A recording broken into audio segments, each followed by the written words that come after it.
बिस्मिल्लाहिर्रहमानिर्रहीम। इय्याका नअबुदु व इय्याका नस्तईन। मेरे पाकिस्तानियों, बड़ी तेज़ी से इस्लामाबाद में अदालत में मेरा तोशाखाना का केस चल रहा है। हमायूं दिलावर साहब प्रेजाइड कर रहे हैं उसमें, और हमने कोशिश बड़ी की है कि chief justice Islamabad high court, और हम बड़ी देर से कोशिश कर रहे हैं कि वो हमारा केस ट्रांसफ़र करें यहाँ हमायूं दिलावर से, क्योंकि ये हक होता है एक जो हर शख्स का, इसका हमें आइन, हमारा कानून हक देता है कि अगर हमें एक इत्मीद एक जज पे नहीं होता तो हमारा हक होता है कि हम अप्लाई करें कि हमारा केस ट्रांसफ़र कर दें। और ये हमने तब से किया था, ये मैंने कल भी बात की, मैं फिर भी आपको बता दूं कि जब मुझे गैर आइनी और कानूनी तौर पे उठाया गया इस्लामाबाद हाई कोर्ट से और मुझे पुलिस लाइंस में रखा गया, तो उधर एकदम पता चला कि हमायूं दिलावर साहब ने अदालत गाली और मुझे तलब कर लिया तोशाखाना केस पे। ना मेरा वकील, ना मुझे पता है किसी चीज़ का, और उस केस में फिर फर्द जुर्म लगा दिया। कानून तो यह है कि मुझे बता के लगाना चाहिए था, बताए बगैर लगा दिया। तो हमें तब ही समझ आ गई कि ये हमें यहाँ इंसाफ नहीं मिलेगा। तो उसके अगले दिन हमने तब से अप्लाई किया इस्लामाबाद हाई कोर्ट में ट्रांसफ़र का।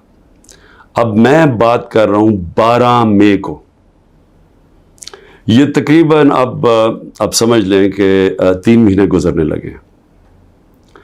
तब से अप्लाई किया हुआ है और कोशिश करते गए कि हमारा केस इस अदालत से निकाला जाए।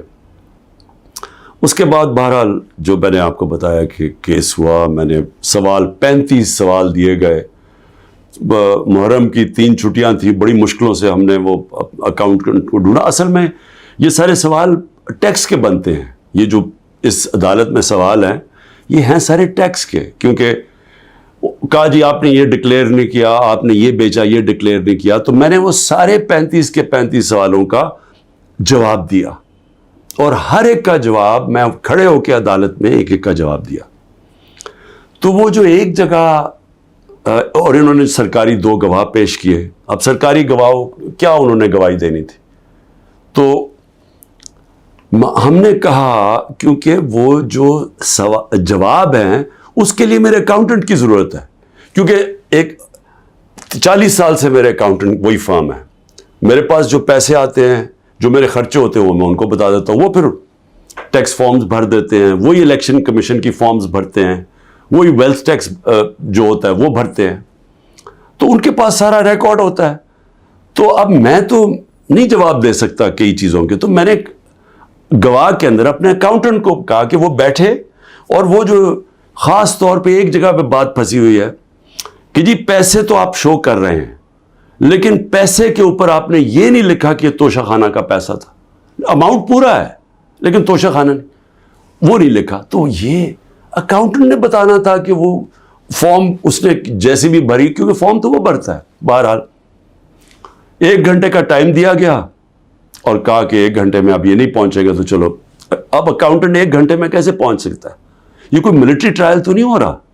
उसको विटनेस ख़त्म कर दिया, और भी हमने बुलाए हुए थे विटनेसेस जिन्होंने गवाही देनी थी इन्हीं चीज़ों को, और जो मेरा हक है। अब एक फेयर ट्रायल होता है कि आपको मौका मिले कि मुझे अक्यूज़ करें, मुझे मौका तो दें कि मैं अपनी सफाई पेश कर सकूं। नहीं मौका दिया गया, और बड़ी जल्दी सब कुछ तेज़ी से किया जा रहा है। छुट्टियों में कभी ट्रायल नहीं होता। ये आजकल अदालतों की छुट्टियां हैं, छुट्टियों के अंदर डे टू डे ट्रायल हो रहा है। जल्दी पड़ी हुई है कि किसी तरह ये बस जल्दी से ख़त्म हो जाए। मौका भी नहीं दे रहा है। एक दिन क्या हो जाएगा कि 1 दिन डिले हो गया, 2 दिन डिले हो गया, कौन सी क़यामत आ गई? विटनेसेस आए, हम तो मुतमईन हो जाएं कि हमने अपना केस पूरी तरह लड़ा है। लेकिन छुट्टियों के अंदर भी जल्दी पड़ी हुई है कि किसी तरह फैसला आए। हालांकि हम सुप्रीम कोर्ट में भी हैं, और इस्लामाबाद हाई कोर्ट से मुझे कहना पड़ता है कि मैं काफ़ी मायूस हूँ कि वो ना फैसला करते हैं, वो खींचते भी जाते हैं, वो پورا موقع دے رہے ہیں کہ یہ جب فیصلہ ہو جائے. یعنی اگر ہم نے ٹرانسفر کا اتنی دیر اپلائی کیا ہوا تو کم از کم فیصلہ تو کریں. وہ کرتے بھی نہیں ہیں. بہرحال وہاں بھی ان کو بھی میں نے کہا, بڑی دیر کا کہا ہوا ہے کہ ہمیں چیف جسٹس اسلام آباد ہائی کورٹ پہ مجھے کوئی اعتماد نہیں ہے.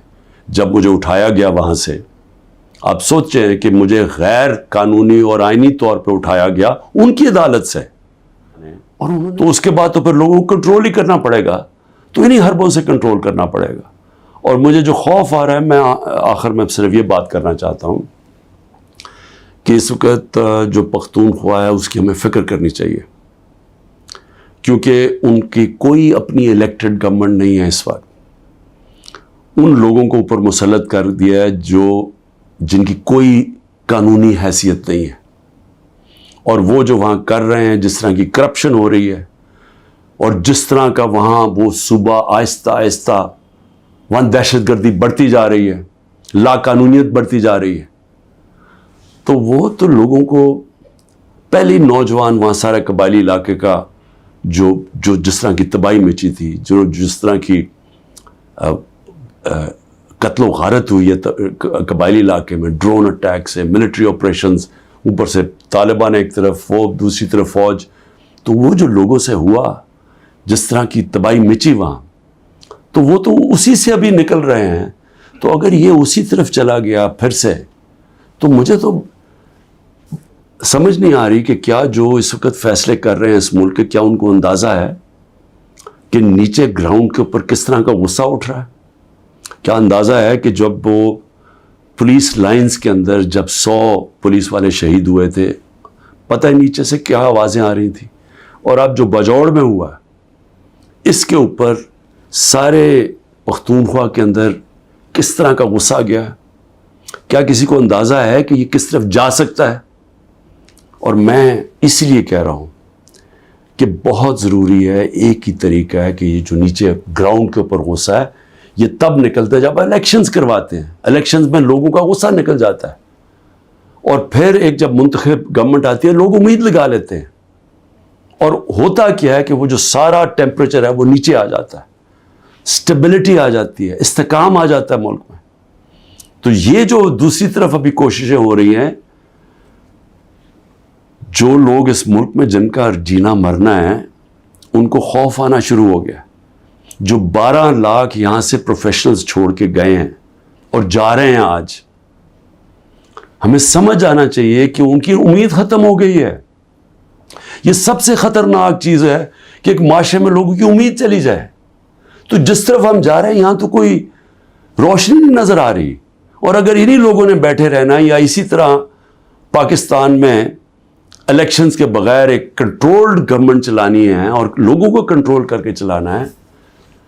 میں یہ اپنے تجربے سے ایک تاریخ کا ایک طالب علم ہوں, میں آپ کو بتانا چاہتا ہوں جو سیاست میں ایک زیرو سے ایک پارٹی آج سب سے بڑی ماشاءاللہ پاکستان کی پارٹی ہے, جو میرا تجربہ ہے عوام کا, میں آپ کو کہنا چاہتا ہوں کہ یہ پاکستان کو ادھر لے کے جا رہے ہیں. جو لوگ سمجھ رہے ہیں کہ وہ ڈنڈے کے زور سے اس ملک کو کنٹرول کر لیں گے, وہ سمجھتے نہیں ہیں, عوام کی سوچ نہیں سمجھتے, نہ وہ تاریخ جانتے ہیں, نہ وہ پولیٹکس سمجھتے ہیں, اور وہ پاکستان کے لیے بہت بڑا خطرناک اندھیرے کی طرف ہم لے کے جا رہے ہیں. پاکستان زندہ باد.